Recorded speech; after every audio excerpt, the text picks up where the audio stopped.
name is Olympass, and today we're going to talk about the problem of the mental factors affecting students' experience at University of Greenwich. So let me talk first about why we decided to tackle this problem. As an article of Greenwich UK has stated that overall from 2008 to 2017, the overall satisfaction rate was around 91% to 97%. And as a matter of fact, Greenwich Vietnam has never met that close to a number. So that is why we decided to talk about this problem today, to increase the level of satisfaction. So our team has 6 members, and this is Bảo. Yeah, and this is Brian. Hello. Yeah, and this is Young. My part is identify the stakeholder, and My part is talk about the leadership approach, the leadership strategies, and how to influence the stakeholders. I also do the part of defining leadership approach with planning. And then I will be talking about the resources and opportunities for change and how to balance with barriers. yes, and I'm Khánh, and I will talk about the stakeholder that is incentive for change and solutions for conflict. And this is also my part and his part too. So about our working process, that we have 4 days that we have gathered together to prepare for our presentation. And in the day 1, we have read the group logo, the group names, and also share the PowerPoint via the Google document. And in the day 2, we have assigned tasks to member, set deadlines, and finish drafting ideas. So in our day 3, which is the day that we have all the members, and we have discussed the content in more details, and each member start doing their assigned parts. And the day 4 is the last day we gather together, then we check all the work and modify if necessary. so to start the presentation is my part. Identify the stakeholder. So we have 5 stakeholders. The first is teaching and program quality. The second is lecturer attitude. The third is administrative staff service. And the next is the other service like security and cleaning. And the last one is the parent and the student. This means your friends. So first, I will talk about the teaching and program quality. So teaching and program quality is the most important stakeholder, because every parents want to let their children to a good quality of teaching and program school. So if a university that have a good course quality and a good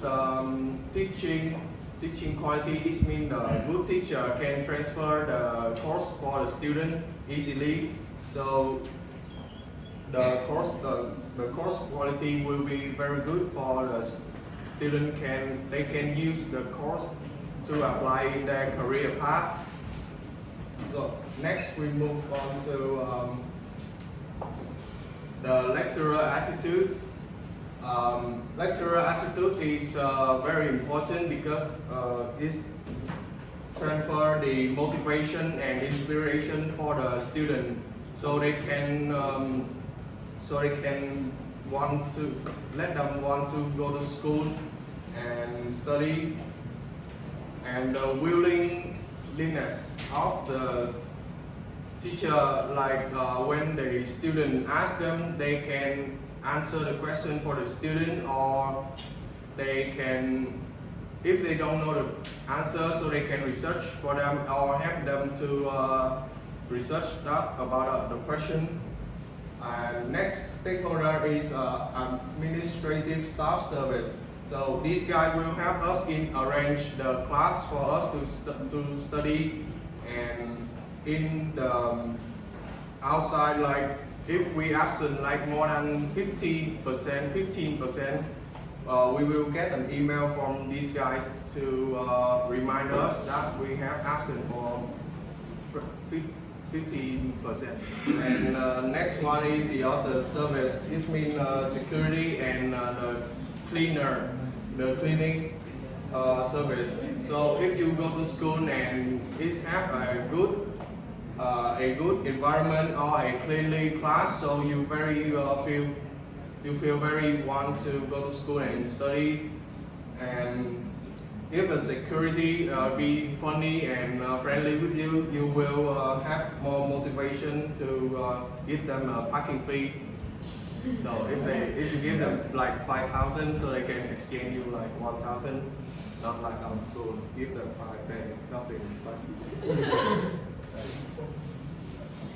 So, and the last one is the parent and other student. This means our friends. So if you have like good friends that can help you in study, so you can become a regular like us. And your parents, they give you a very, they expect it about you a lot, so you have more motivation to learn and to get kicked out of the school as fast as you can. So, graduate. So, there are 5 stakeholders I have talked about. So, here is my survey of our group. So we survey almost is a lot of female and the senior students in Greenwich. So there are more than 54% that female and 41.9% that they are senior, and a lot is next one is sophomore, 25.8%. So about the teaching program, so we have course offer. So we have 4 a lot, so like 15 above 31 respond. That say we have a good course offer. And next is the texting method. It means our school is doesn't have test, but we count upon like we do the assignment. And the lecturer, about the lecturer knowledge, they said that 4 points, it means a good point for the lecturer knowledge in our school. And next is about lecturer attitude. So lecturer activity, willingness to support in doing assignment. This means support from the lecturer to the student when they do the assignment. So we have 4 and 5 points a lot. It means like 21%, 21 people who give the 4 and 5 points. And the lecturer inspiration is 4 points. There are 19 people that tick for the 4 points for the lecturer inspiration. And in administrative staff service, we see that we have a lot of neutral point is 3 in study schedule arrangement, because we give a survey for there are a lot of like senior students, so they have a job and they want to study in the evening, not the morning.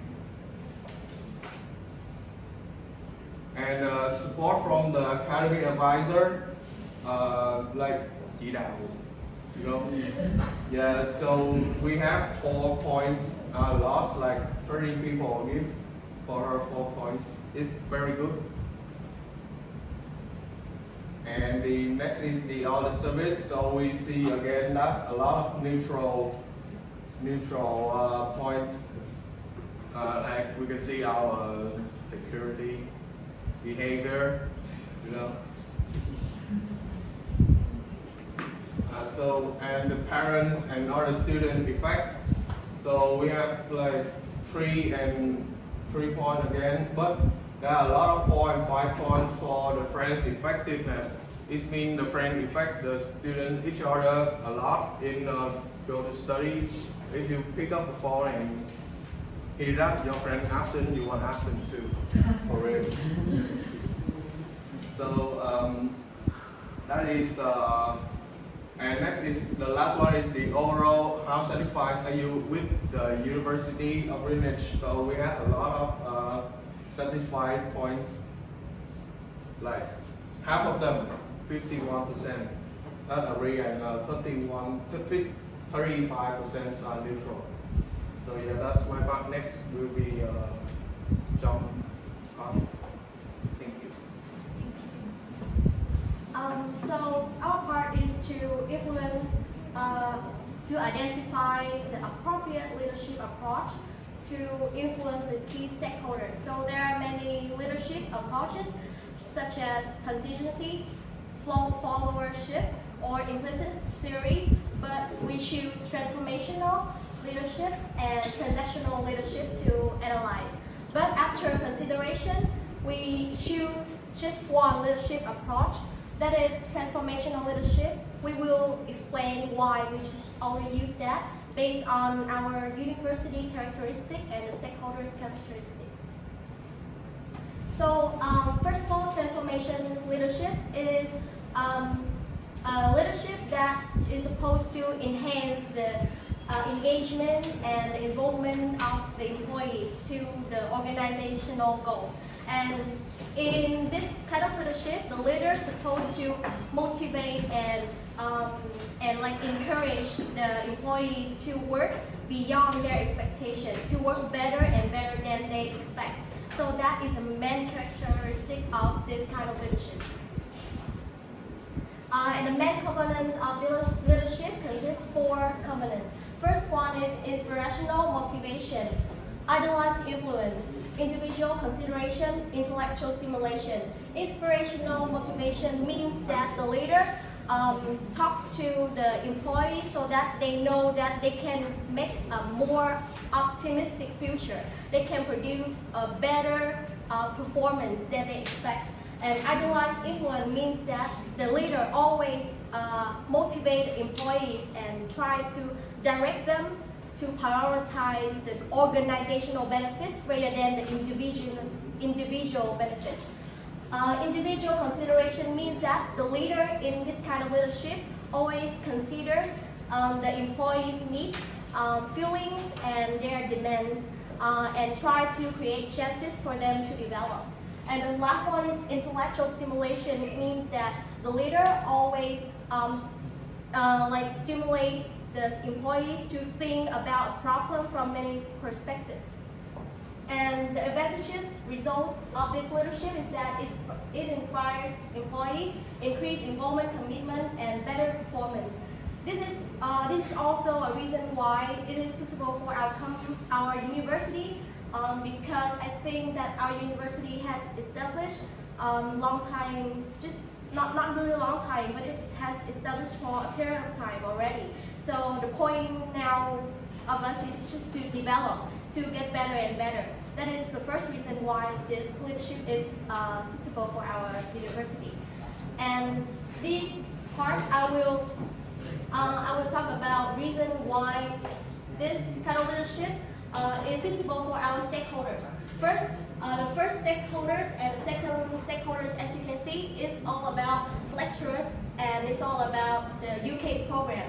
But just think, UK program, we cannot change it because that program is from UK and it's sent to us and we have to follow. So the thing we can change is the lecturer's attitude or the teaching quality. So as you know, lecturers at university, maybe they have high self-esteem because we think that, as we know, they have PhD certification from overseas. So if we approach them with like motivational, inspiring approach, that will be suitable for their high self-esteem. And for their job specification, they create a generation for the workforce. So by idolize their influence, by saying is that they will create a really good workforce for the industry, it will be a good way to motivate them. And because they have a lot of potential as well, like they have experience, they have creativeness, because they also business people as well. Like some lecturers, they are owner of music academy. Some lecturers, they are owner of some business, other business. So they also have creativeness. So they have a lot of potential to transfer to the student. So that is why we should we should deploy and influence them to invest all the knowledge to the students. And about the academics and customer service staff service, we think that leadership approach is appropriate to these stakeholders because they work directly with the students. So they should have the happy vibe, the enthusiastic vibe. So if the leader communicates with motivational and inspiring spirit, the staff will do the same to the students. So it will create better service. And for the other service like security and cleaning, because they are quite sensitive to complaints, so I think this approach will be soft for them, rather than the punishments and some kind of disciplines engage or approach, you know. And for they easily to quit the job because there are also many companies out there that they can just change job. So this kind of approach is also soft for them. And parents and students, as you know, our students prefer freedom because they are in international environment. So they don't like disciplines, they don't like to obey so many strict rules. So that is why I think this approach is also motivational enough and soft enough for them. And the next slide, please. Minor, please help me.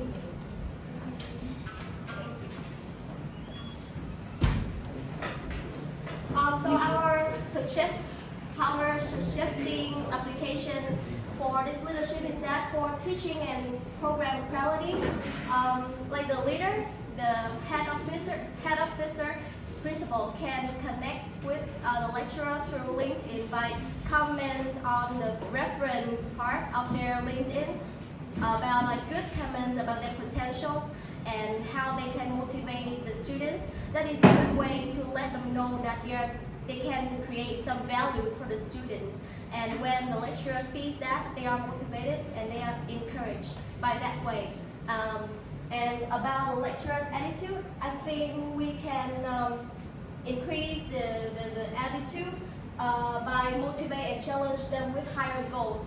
For example, we can like bring goals like if the lecturer can train a student who achieve a high prize in a competition of another school or of any other organizations, the lecturer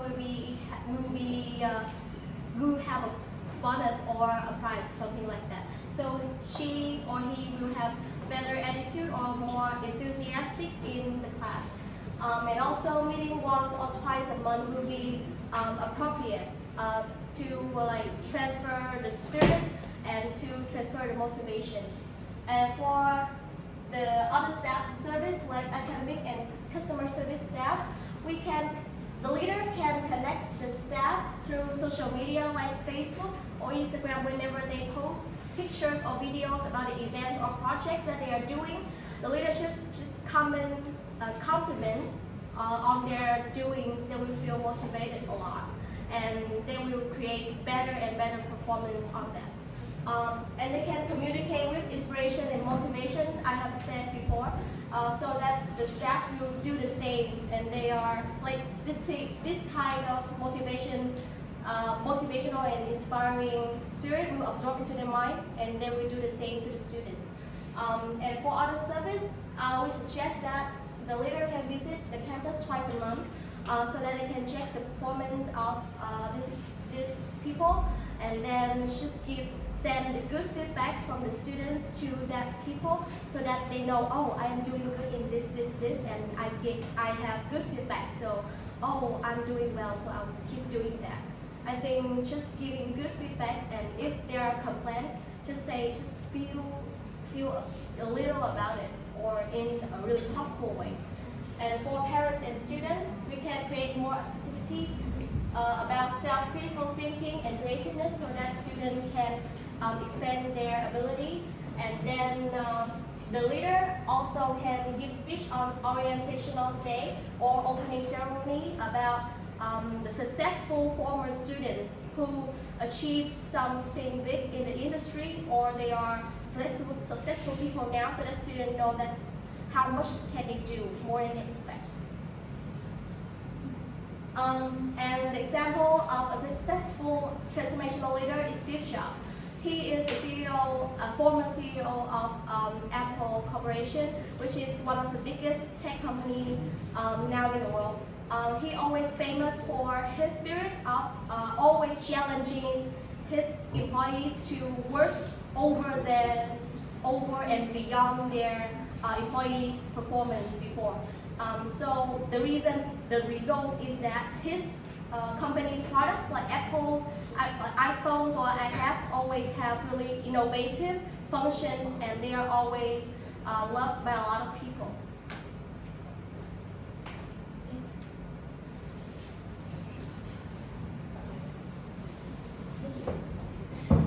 And the next part, I will talk about transactional leadership, and he will tell to you guys why we don't choose this leadership approach. So, hello everybody, this is my part about transactional leadership.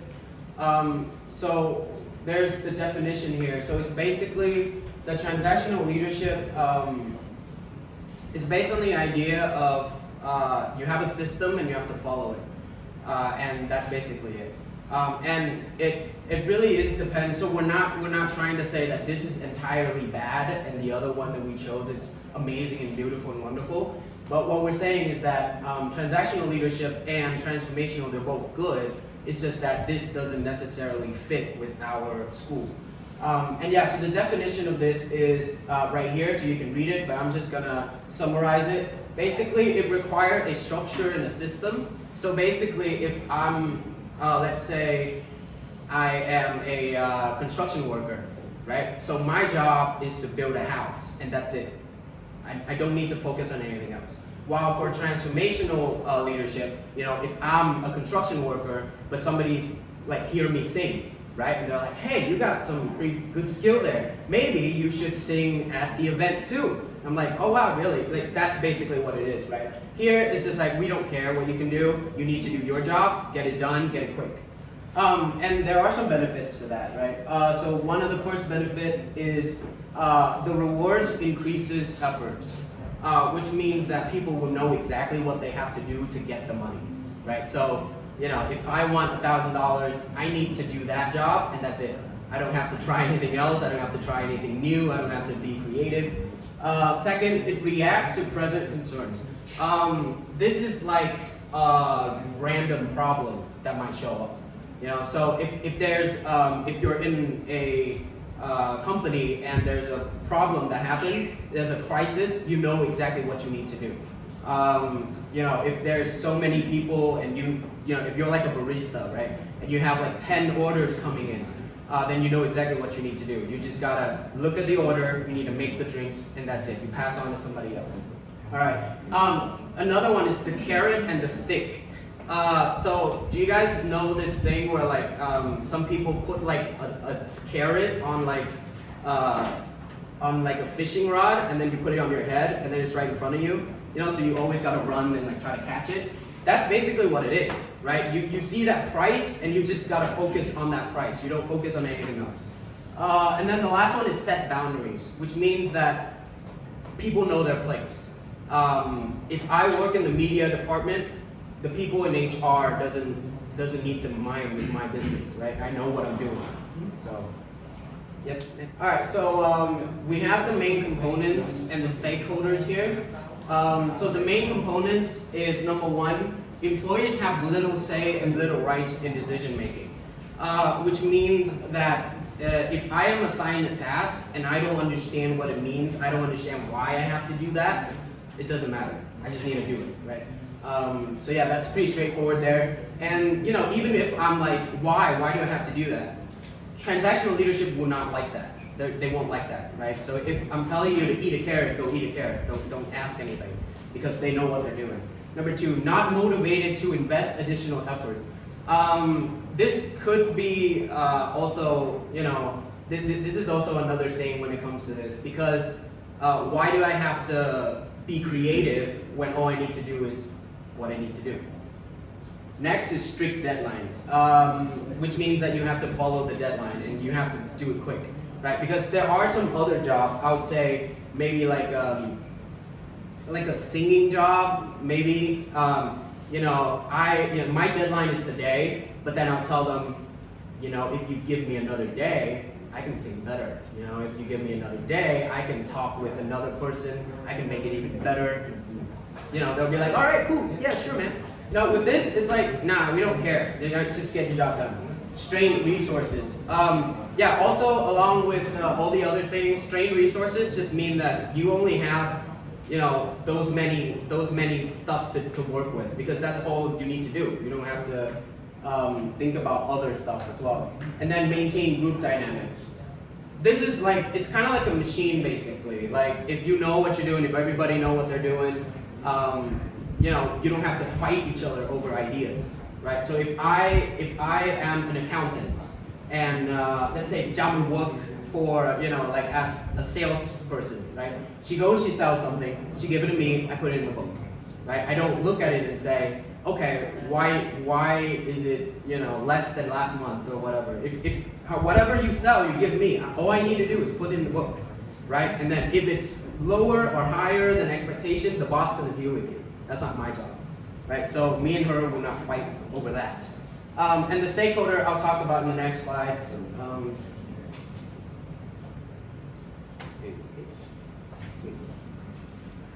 All right, so here are the stakeholders alongside with application. The application to teaching quality. Let's say you have a transactional leader that only care about, feedbacks, right? You could be an amazing teacher. I would love you as my teacher, but when you teach in English, one person doesn't understand you because you're speaking in English, which is what you're supposed to do. But you're an amazing teacher, but they don't understand you, so they put in the feedback that you're a horrible teacher, right? And then that shows, because there are a lot of people that are not good at English. So it shows on the transactional leaders database, right? So they look at this and like, why aren't you doing your job well? Even though you're doing great, but the stats are saying you're doing bad. So that would affect your teaching quality, because then you'll be like, why do I have to try when these kids don't even understand what I'm saying? Why don't I just teach in Vietnamese for them to understand, and then they would have a higher rating for me, right? So that's one of the bad things about that. So it affects teaching quality. When it's so transactional, which means there's no connection between the leader and the worker. It's just, okay, these are your stats, this is what you need to do, right? If you don't meet that, then you're a bad worker, right? So it's kind of biased, it's kind of really bad there. And of course, that would make it down to the lecturer's attitude as well. Because you know that, okay, I need 70% of the teacher, of the students to like me, and that would show in the feedback. And that's it. I would do whatever it takes for them to like me, And then, students like me, I'm gonna be sitting down there like, what are you doing? Like, I need to learn. I don't need to do whatever you're asking us to do. Okay, now to academic staff service and other service. So as you guys saw at the survey that we did, when it comes to services, you can see the difference, So when it's teacher lecturing, like everybody said, yeah, the teachers are great, we're learning, it's great. But when it comes down to the staff and the service, people are just not so sure what to think, right? It's like, well, I don't know if it's good, I don't know if it's bad. And the transactional leadership approach, they don't motivate these staff. right? So for, let's say, a cleaner, you need to clean these 2 floors and that's it. I don't care about anything else. It's not like if you clean an extra floor or if you clean better than other cleaners, then you're gonna get a good job. No, none like that. Do your job, get it over with. And the customer service staff as well. I think that I'm not sure what our leadership style at the school right now is, but I really do feel like it's a transactional leadership because it's just, that's what I feel like as a student, right? Because it feels like they're just doing their job. Like when they email us, they don't even care in the email. They're just like, okay, here it is, go. If not, we don't care. Because whenever they email me and I try to reply back, right, I don't get a reply, not until like another 2-3 days, which is my problems already deal with. But I don't blame them because, you know, their job is to tell us this and that's it, they're done. So they don't have to go out of their way. And the other service, like security, cleaner, I'm telling you, it's basically the same thing. Sometimes the securities here, they don't even do their job. I have one time, I was driving my bike up and the security here is supposed to watch your bike. And there's a lot of space, so I put my bike up in there and they're like, go over there. I'm like, why? You know, and they're like, if you put it here, I have to watch it. I'm like, isn't that the case? Like, isn't that what you're supposed to do? You know, and they're like, I have other things to do. I'm like, So, you know, so they told me, you know, if I put my bike there, then it's gonna get lost and it's not their responsibilities, and I didn't care, so I just went up. But yeah, like it's like, they're, you know, if it was transformational, you know, if these people know that if they do well, they're gonna get better results. If they, you know, if the student like them, they're gonna get a raise. Or if the student like them, they're gonna get like employee of the month. Then they're not gonna be like that. They're gonna be, hi, how are you? Welcome to class, you know. Anyway, parents and friends. It also affects parents and friends in the sense of, again, like if they are transactional, then all they need is to get the money from the parents. You know, like they get the money from the parents. Okay, the teacher is coming in. There's a classroom. You go in, you study. You know, they don't check on the students. They don't check on anything else because, well, their job is done. And as for friends, because again, like if transactional leadership is being applicable here, then us students, we don't need to try. We just look at, you know, we look at our assignments, we look at our requirements, we do it, we get a grade, it's done, we're over. Because, you know, that's what we need to do.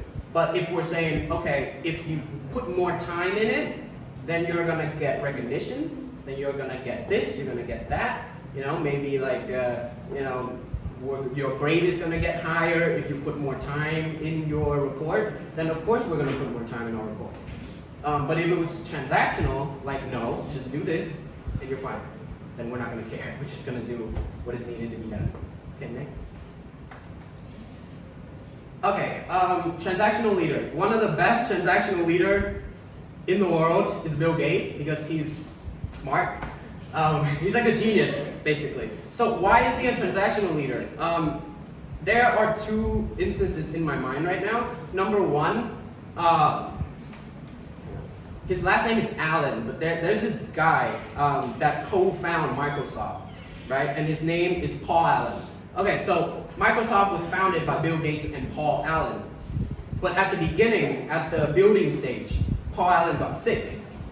The guy got sick. He doesn't want to get sick, right? He's just sick. Bill Gates said, you're sick, you're a burden, get out. Literally. He said, okay, you're sick, that means you're not helping me right now in building this. So he put Paul Allen down, sideline. He sidelined Paul Allen, which means that he put him down as to not be a co-founder anymore. Now he's just an admin or, you know, somebody that works with him and not an owner anymore. And that's how ruthless he is. And Paul Allen has his stock inside Microsoft, and he knows how smart Bill Gates is. So Paul Allen, you know, he's like, all right, whatever, you take over, you make us money, right? And that shows how ruthless Bill Gates is as a transactional leader. You know, he doesn't care that you're, you know, I don't care that you're my friend. I don't care that you're sick and you're gonna get better. If you're not doing your job, get out, right? All right, and there's also another example here of how ruthless he is. So once in an interview, Bill Gates said, he literally said this, I don't want to employ bozos. Bozos are idiots, right? Bozos are stupid people. And they said, you know, I'm not gonna employ, you know, stupid people that are against my view, that are against my idea. And I feel like it's actually a very rare case that a transactional leader make it work, because he's just a genius and that's how it works, right? Because everything that he says, people listen to it. And Microsoft is also a company that a lot of people said that are not creative. They have a system that they've been working on. They just base on that and they develop it, they make it better. So they don't think of new things, right? Microsoft Office, Microsoft PowerPoint, it's always been like that. It's the same thing over and over. It's just they make it look better, or they make it a little bit better. And yeah, so Bill Gates is an example of a transactional leader. Next. So yeah, that's my part, and the next part is Anna's. Okay, so my name is Spunak, and I'm going to talk about the resources and opportunities for change and how to balance it with barriers. We're already running behind time, so I'm going to make this real quick. First, I'm going to talk about the SWOT analysis. The first thing we need to focus when we make any change is what is the available strength and opportunities for us. So the strength is that we already have a fund, training courses for staff, or we have extracurricular PR or student-focused on events. That is what we can do. And the opportunities is obviously the resources, like high-quality team managers that are upcoming and highly qualified lecturers. And also, when we look at the bright side, we also have to look at the downside to know what we're dealing with. So the weakness that we have is pretty complicated papers. If you have ever tried to, file a form, you know what I mean.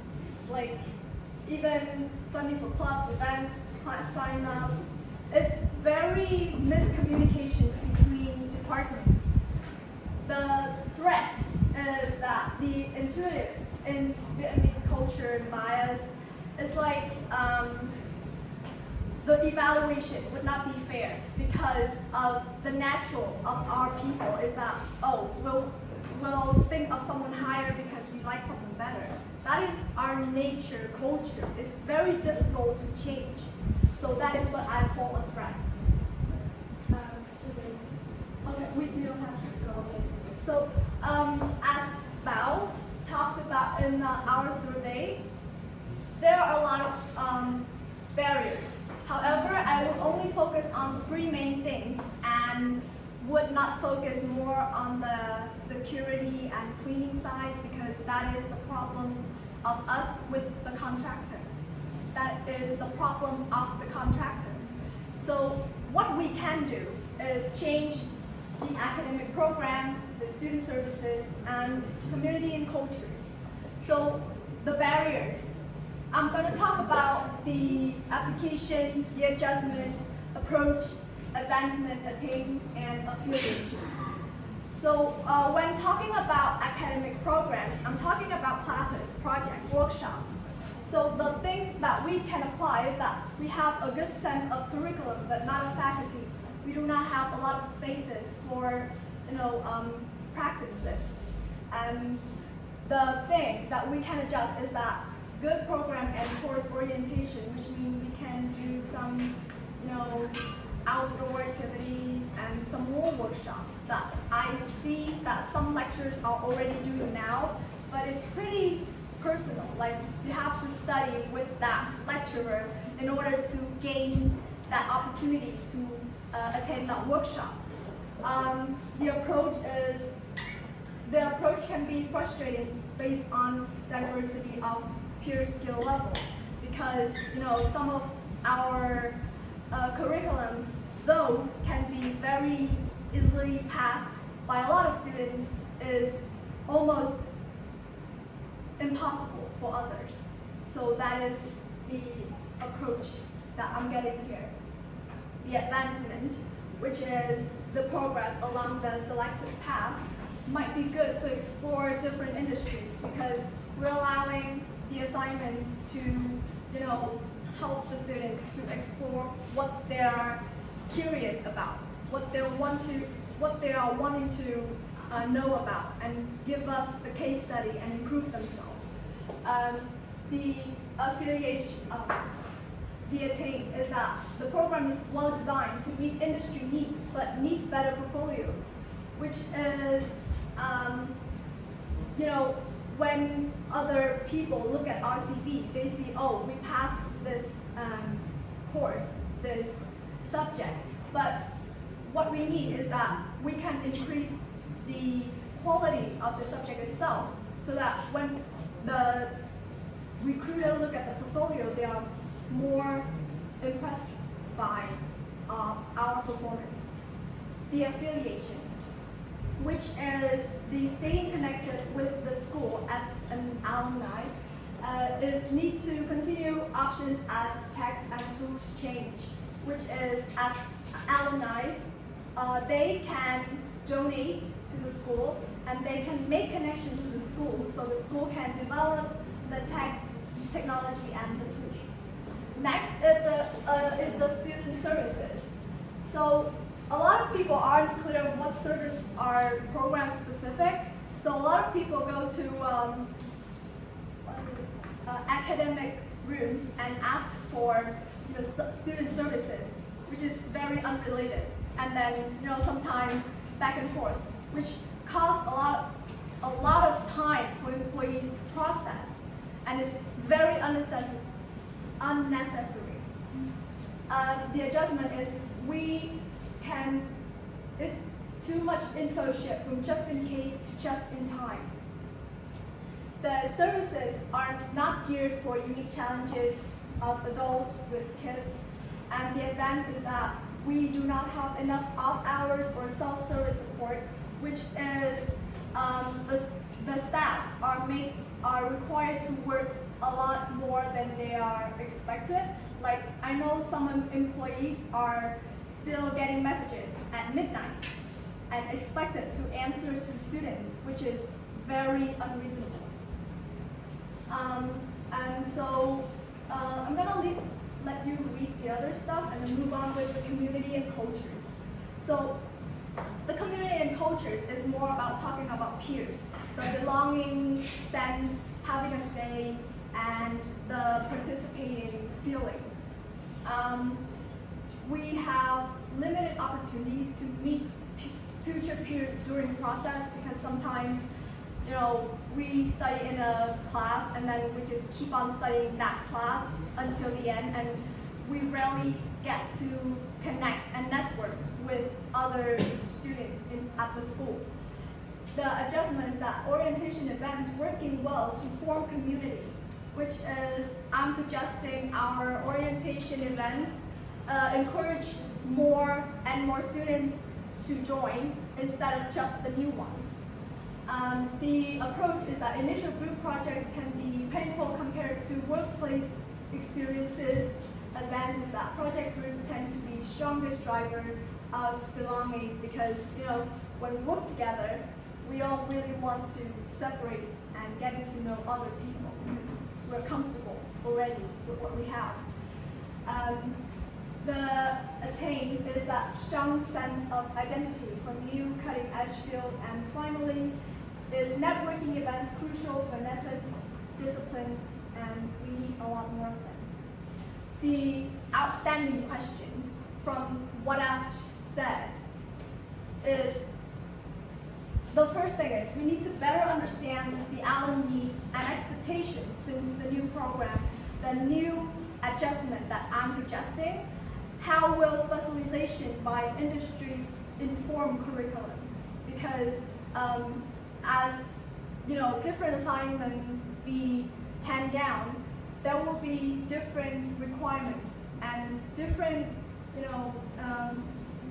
needs from the industry, because some industry have something but not something else that the assignment is required. Do you know what I mean?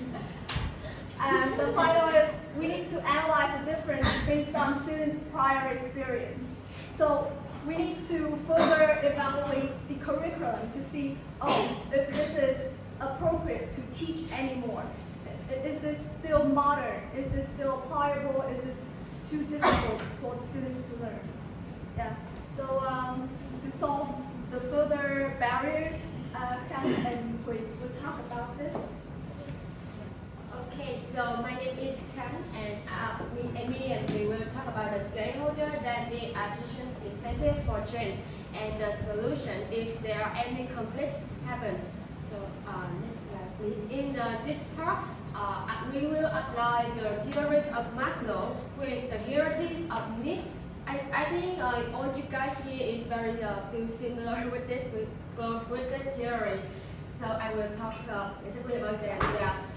This theory is created by Maslow in 1943 in the theory of human motivation journal. So it said about the 5 levels of demand of human demands, and from the lower to the higher, yeah, it's in 5 levels. And Maslow believes that if you cannot reach the lower one, you cannot thinking about the higher one. And the first level will be the physiological. So it's said about the most standard need of human, which is about the have food, the plenty food, they have enough sleep, they have how to stay. It's all about the basic needs of them. And if they cannot get this one, they cannot thinking all about the higher. So then the second one is the safety need, and in this safety need that is said about this people feel safe, not about only about the facility on outside, but feel safe in the inside.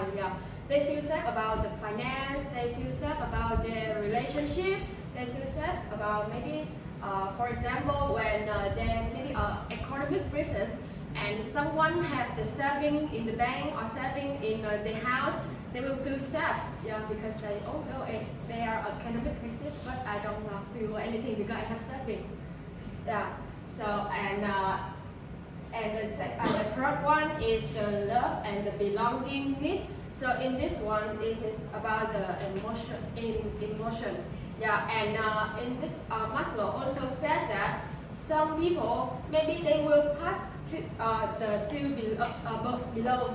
They will pass this one. They just need this one because maybe in the past they didn't get the love from their family. They have been bullying by their friend or someone else, that they make them feel have a strongly demand on this need, on love and the belonging. And this feel about not the love is not only about to your boyfriend or girlfriend, but it's also about your family, also about the relationship with all the people, your friend, and especially your boyfriend, girlfriend. And the belonging need is you feel that you feel that you belong to the big group, such as you go to the class and everyone is welcoming you, and you feel like, oh, I'm belonging to this class, or you join the team to get a teamwork, and then the team is very welcome you and always respect you. That is where you feel you have the belonging need. And the fourth one is about the esteem. And Maslow also say that there are 2 kinds of esteem need, which means the first one is indicated by your position in your company, maybe your director or someone else are also, thank you. And it's also about your position, or maybe about your finance, make people feel respect to you. It's about the outside, but moreover, it's also the other one kind is you feel respect because you have power to other people. Your voice has influence to other people, and other people respect you because your power, your motivation, your talent, like that. And the highest one is the self-actualization. And Maslow also said that people when they think about this myth, that means maybe they have control on the fourth one. Yeah, because it's the highest, myth. So when in this, it means people have demand to show them off. Yeah, to show that they have dreams, they show that and show that they want to do something. Maybe becomes a boss in the company. Maybe becomes a good parent to their children. Yeah, like that. Maybe that myth is when they got their the dream they have for that below and then when we want this. So why we apply this theory to our part? Because our part is what we need to add for the stakeholder to lead them to change. So we need to understand where they are, where are they in this tower. For example, if you want to, maybe the cleaner or the security, they just want to have money for the safety and the physiological. But we just, oh, I love you, I love you so much, and didn't give them any money. So what? So they cannot, it cannot meet their demand. Yeah. And moreover, just maybe the professor when they come here, they want to get the respect from students. But no one respect them. Just, oh, you're going well. Give money, get it. Yeah. And maybe that's why I think that to adopt this part, we need to understand the need of our stakeholder. Yeah, so we will talk about what we will do to we will add to our stakeholder to lead them to change. Hello, my name is Grace. I will talk about stakeholder justice. Additional stakeholder case.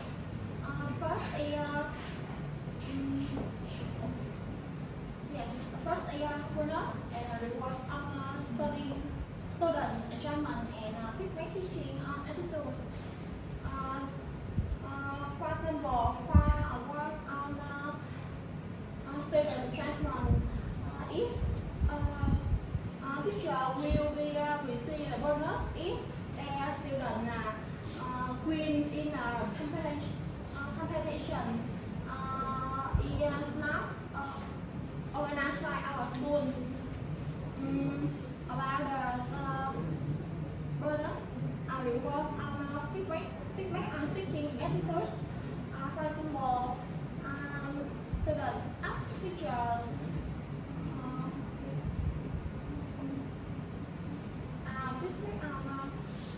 feedback on teacher attitudes as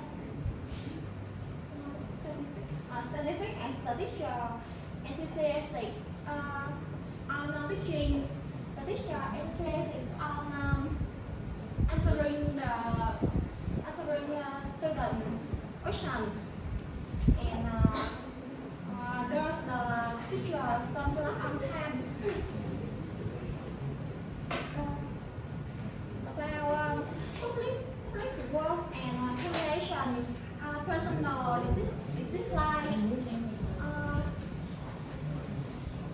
In addition to salary increase bonus, we can also reward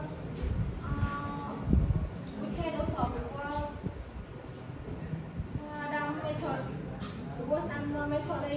For example, if teacher has a good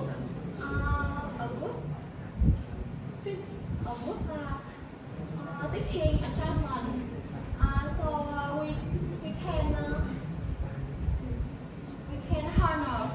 can honor teacher in meeting with the other teachers, and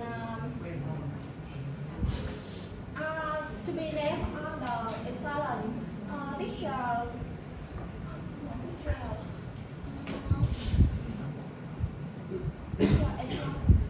To be named on excellent teacher assignment.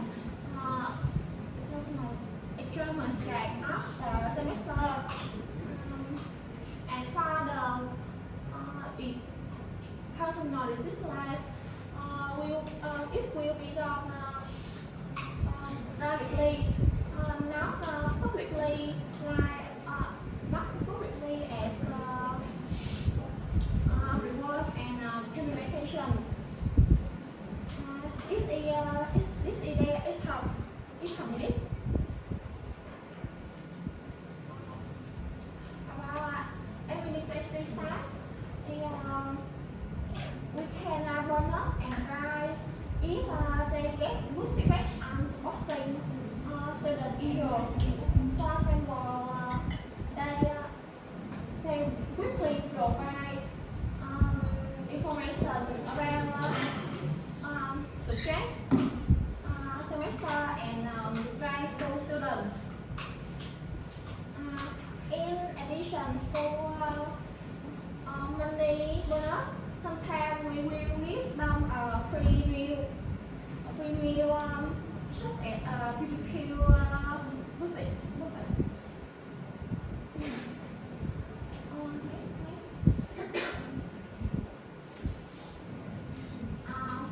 For the other service like security and cleaning, security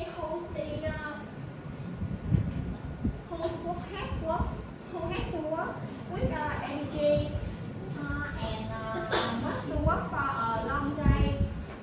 So we can motivate them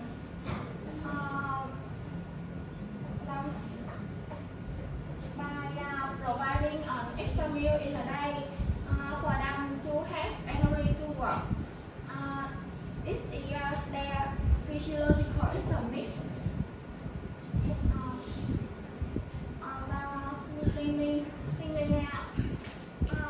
I think we can provide a tip box in a bedroom. Students will put money in the tip box. If they feel satisfied with cleaning up bathroom and bedroom, and all money in the tip box will divide among all cleaner at school. About students, because our school currently has feedback system for teacher. There is still no feedback system for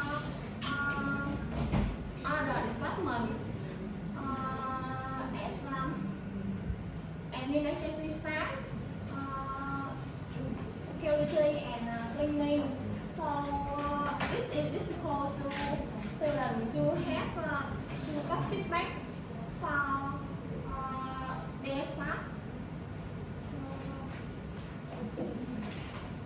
So our last part will be the solution. So our last part will be the solution to possible conflict. First, I must say that this is just our solutions to that maybe not satisfy 100% the stakeholder. Yeah, but we just give the solution so that we can satisfy maybe almost the stakeholder, which may make the conflict to not be so stressful. Yeah, and the first conflict that we think that will happen between the service staff, maybe between the cleaning and security, because like we just said that we will have the tip box for the cleaner. So maybe the security, they will ask, oh no, where's my tip box? Yeah, why just the cleaner have? But I also have worked very hard too. Yeah, that's why maybe about that we have also the solution that we will have the reward for them, not independent of their salary, because their salary they will have the company to pay for them. But maybe we will have the tip box that for them and the cleaner too. Yeah, and the second conflict maybe about the student and all the stakeholders about the feedback system. Like we just say that we will abroad the feedback system so that the student can give the feedback to all the stakeholders, not only the professor,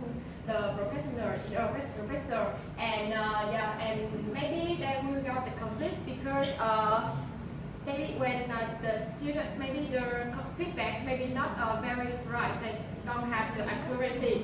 Yeah, maybe because they don't like that security, they don't like that cleaner, they will get the bad feedback for them.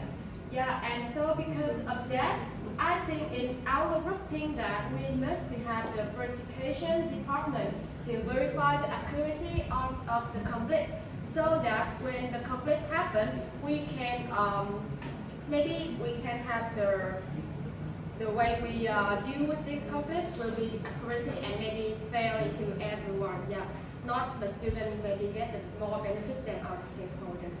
Yeah, so another conflict that isn't in the slide because I just think yesterday. Maybe when you guys think that about the reward, many reward for professors about the service staff.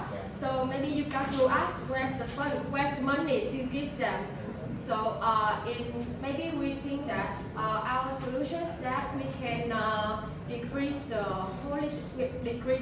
holiday burning for them. Maybe we can decrease the traveling for them, and then we could save that money to give all to the part-time teacher and also the full-time teachers and all the stakeholders, so that we will have funds, but we don't need to maybe force students to give more for the school. Yeah. So that is our solutions for maybe the 3 conflicts that may happen when we give addition for stakeholders for them to change. So thank you for listening to our presentation. Thank you so much. Thank you very much.